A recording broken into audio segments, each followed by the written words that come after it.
तो big boss lovers, हम नए प्रोमो में ये देखते हैं कि ईशा टाइम गॉड बन जाती है अविनाश की मदद से,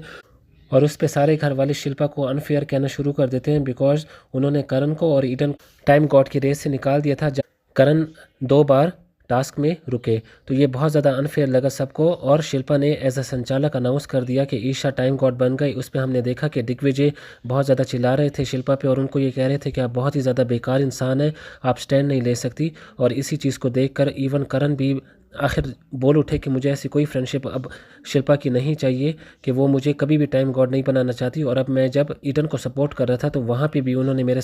धोखा किया और उन्होंने हमें टाइम गॉड से ही एविक्ट कर दिया। इस पे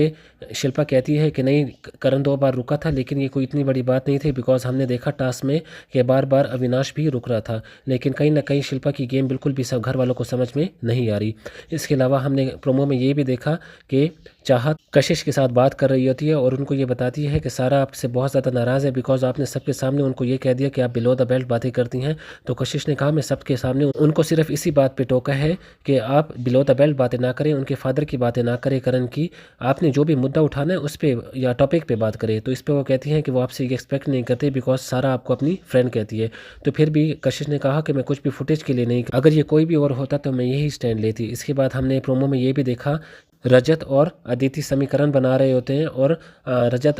अदिति को कहते हैं कि जैसे बिग बॉस ने अनाउंस किया कि तीनों वाइल्ड कार्ड एंट्रीज में कोई तो एक घर से जाएगा, तो रजत ने उनको ये यकीन दहानी कराई कि मैं आपके लिए समीकरण बना सकता हूँ और मेरे पास 5 वोट हैं एटलीस्ट, तो आप बच सकती हैं और हम किसी और को भेज सकते हैं। उस पर फिर अदिति ने उनसे ये पूछा कि बाकी वोट फिर कहाँ जाएंगे, तो रजत ने उनको कहा कि सारे एक तरफ नहीं जा सकते, जाहिर है वोट डिवाइड होंगे, लेकिन मेरे पास एटलीस्ट 5 वोट्स हैं और वो 5 वोट्स आपको ही पड़ेंगे। तो अगेन हमने ये देखा कि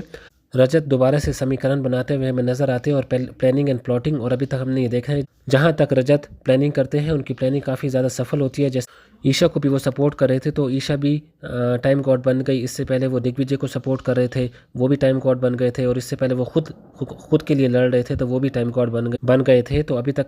रजत की प्लानिंग जो भी चल रही है वो बहुत ही ज़बरदस्त चल रही है, और वो सारे उसकी प्लानिंग के मुताबिक ही घर सारा अभी तक चल रहा है। तो आप किसको सपोर्ट करते हैं घर में अभी तक, और आपको कौन लगता है कि अब वाइल्ड कार्ड एंट्रीज में किसको बाहर जाना चाहिए और कौन घर में रहना चाहिए, कौन अच्छे से परफॉर्म नहीं कर पा रहा, कमेंट सेक्शन में ज़रूर बताएं। और आप जिसको सपोर्ट करते हैं उसका